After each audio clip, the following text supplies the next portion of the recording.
नमस्कार बच्चों, आज मैं पूनम भारद्वाज आप सभी के समक्ष प्रस्तुत हूँ रसखान जी के सवैयों की व्याख्या लेकर। तो पहला सवैया है, मानुष हों तो वही रस खानी बसों ब्रिज गोकुल गाँव के ग्वारन। जो पशु हो तो कहा बस मेरो चरौ नित नंद की धेनु मझारन। पाहन हो तो वही गिरि को जो कियो हरि छत्र पुरंदर धारन।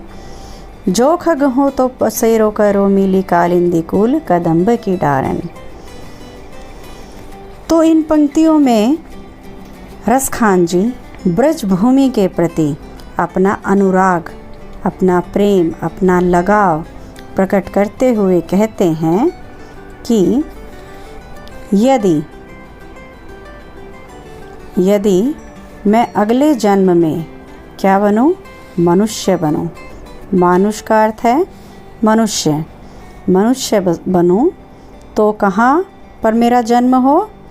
ब्रिज के गोकुल गांव के ग्वालों के बीच में रहूं, अर्थात मेरा जन्म ब्रिज के गोकुल गांव में हो, जिससे मैं ग्वालों के संग रहूं और श्री कृष्ण का सानिध्य, उनके साथ रहने का अवसर मुझे मिले। जो पशु हो तो कहा बस मेरो चरौ नित नंद की धेनु मंझारन। और यदि मेरा अगला जन्म पशु रूप में हो, यदि मैं पशु बनता हूँ अगले जन्म में, तो नंद की धेनु मंझारन नंद की गायों के बीच में, मैं उनके बीच में चरूं, उनके साथ रहूं, अर्थात नंद की गाय के रूप में मेरा जन्म हो। पाहन हो तो वही गिरि को जो कियो हरि छत्र पुरंदर धारन। पाहन अर्थात पत्थर। और यदि मैं पत्थर बनूं तो उसी पर्वत का, गिरि का अर्थ पत्थर, तो उसी गोवर्धन पर्वत का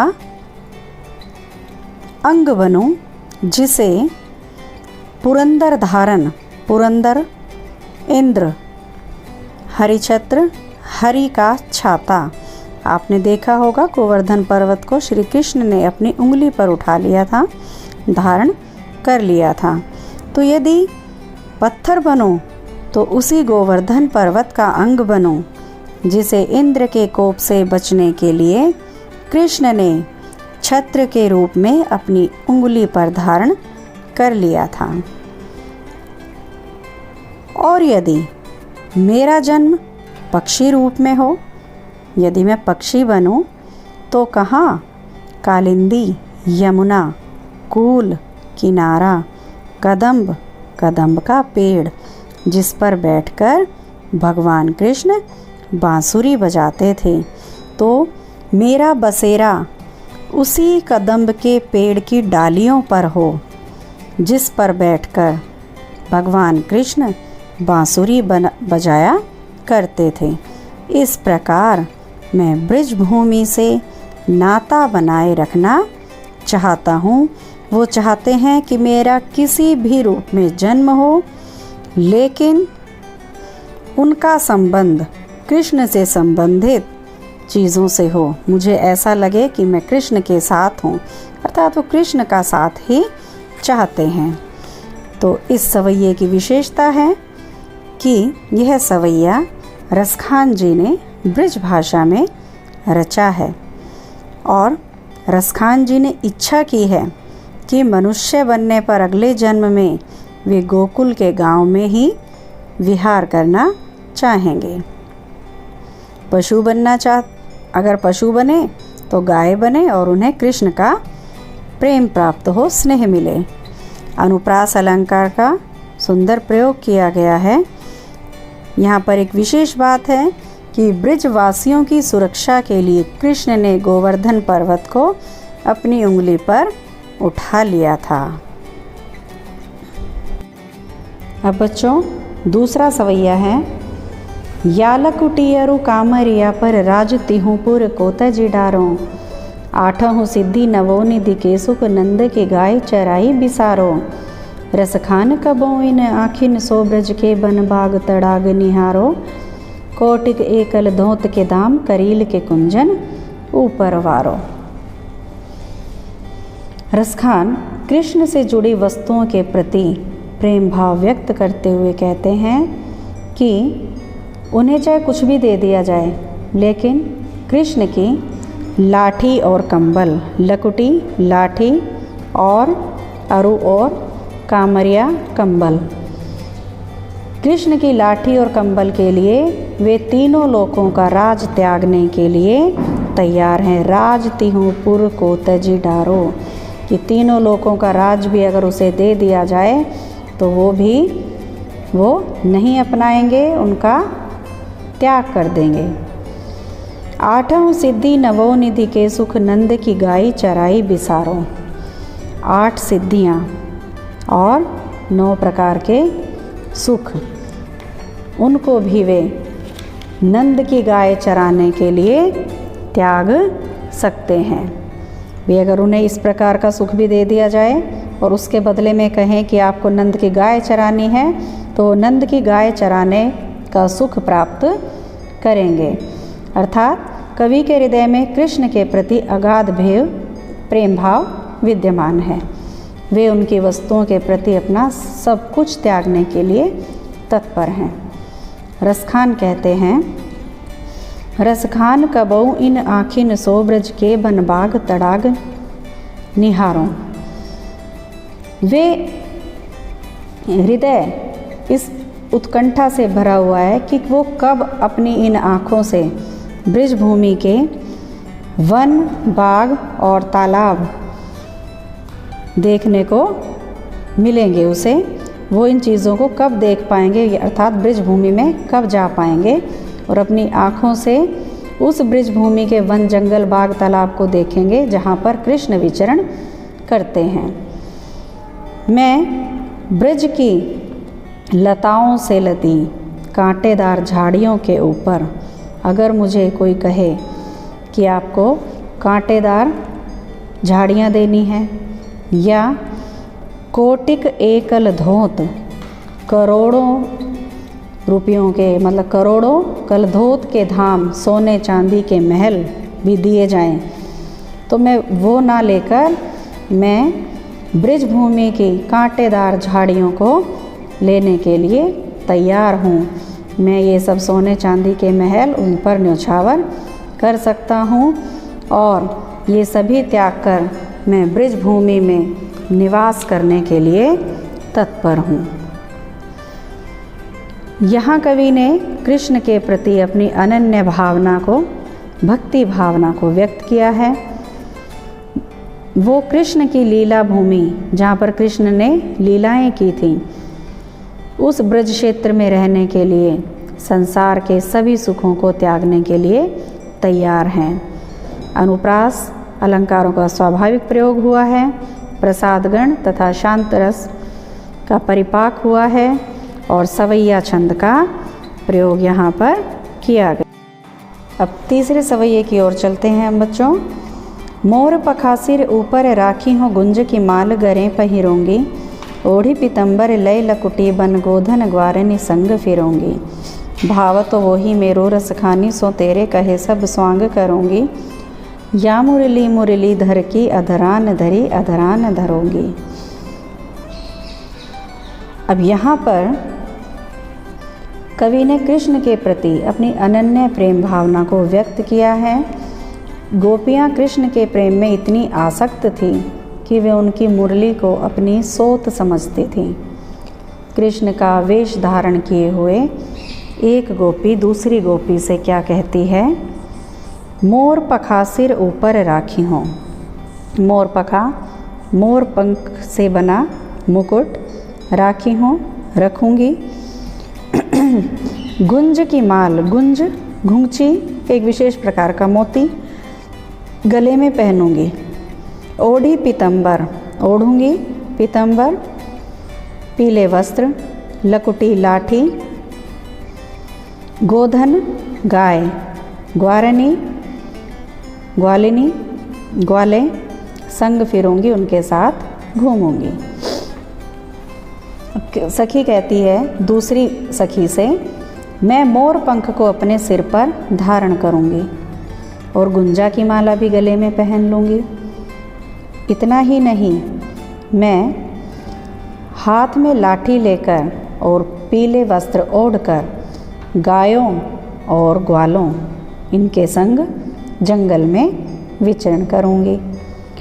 रसखान कवि कहते हैं कि गोपी ने दूसरी गोपी से कहा, जो उसकी सखी थी, उससे कहा कि मैं अपने प्रिय श्री कृष्ण के रूप को तुम्हारे कहने पर स्वांग धारण कर लूँगी, कि कृष्ण का रूप धारण कर लूँगी। भाव तो अच्छा लगता है।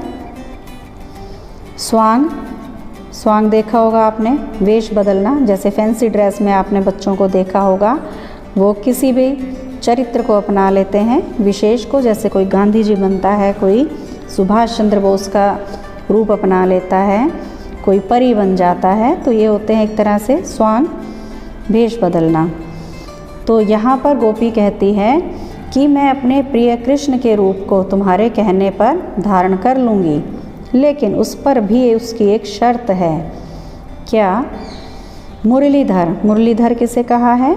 श्री कृष्ण को। अधरान होठों पर और अधरा होठ धरूंगी, रखूंगी। कहती है सब कुछ है, लेकिन वह मुरली जिसे कृष्ण अपने होठों पर हमेशा धारण किए रखते हैं, उसे कभी अपने होठों से अलग नहीं करते, उसे मैं कभी भी अपने होठों पर धारण नहीं करूंगी। तो यहाँ पर गोपी का जो सोती अदा, एक तरह से सोतिया भाव जो उसके अंदर आ रहा था, उसका कवि ने बड़ा मार्मिक और प्रभावशाली वर्णन किया है। अर्थात गोपी कृष्ण के साथ किसी और को नहीं देख सकती थी। अनुप्रास और यमक अलंकार की छटा दर्शनीय है।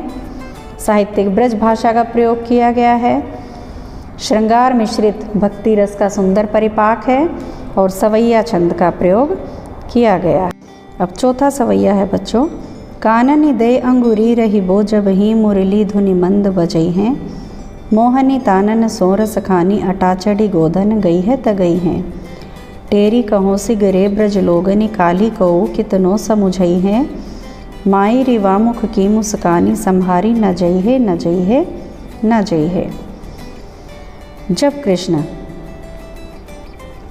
बड़ी मंद और मधुर धुन में बांसुरी बजाएंगे, क्योंकि कृष्ण की बांसुरी तो वैसे ही बहुत प्रसिद्ध है कि वो बड़ी मधुर धुन बजाते थे, जिससे सभी लोग उसकी ओर आकर्षित होकर खींचे चले जाते थे। तो गोपी कहती है कि जब कृष्ण मधुर धुन में बांसुरी बजाएंगे, मंद मंद बांसुरी बजाएंगे, तब मैं अपने कानों में उंगलियां डालकर रहूँगी, अपने कानों में उंगलियां डाल लूँगी।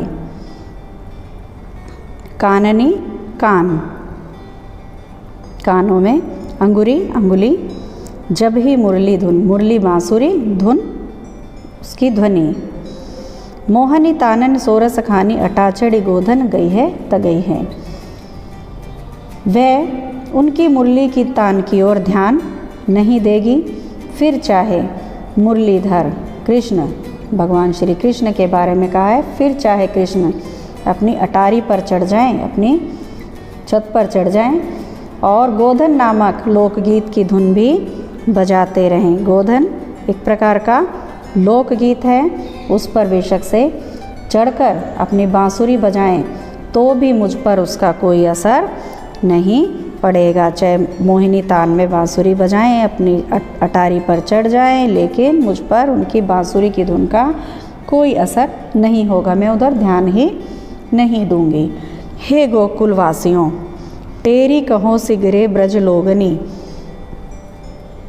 अब गोपी कहती है कि हे गोकुलवासियों, टेरी का अर्थ है पुकारना, मैं गोकुलवासियों को पुकार कर कहती हूँ कि यदि किसी तरह कृष्ण की मोहिनी तान मेरे कानों में पड़ गई तो सारे ब्रज के लोग कल मुझे चाहे कितने ही ताने दें, मैं उनके पास खींची चली जाऊंगी, क्योंकि हे माता, उस कृष्ण के मोहिनी मुख की मोहिनी मुस्कान से मैं अपने हृदय को संभाल नहीं पाऊंगी, क्योंकि फिर मैं अपने आप को वश में नहीं कर पाऊंगी, क्योंकि उनकी बांसुरी की धुन है ही इतनी सुंदर। लेकिन उसके साथ साथ बांसुरी की धुन से भी सुंदर है भगवान कृष्ण की मोहिनी मुस्कान। उसे देखकर तो मैं अपने आप को वश में नहीं रख पाऊंगी। इसलिए हे माता, मुझे दोष न देना, मुझे कुछ मत कहना, क्योंकि मेरा हृदय तो कृष्ण की मुरली की मोहिनी तान के अधीन है और कृष्ण के जादू से बचा नहीं जा सकता। न जई है, न जई है, न जई है, उससे मैं नहीं बच सकती। कृष्ण की मुरली की धुन और उनकी मुस्कान की अचूक प्रभावशीलता का वर्णन करते हुए गोपियों की विवशता पर भी प्रकाश डाला है कि वो किस प्रकार से उनकी मुस्कान के पीछे आकर्षित होकर चल देती हैं।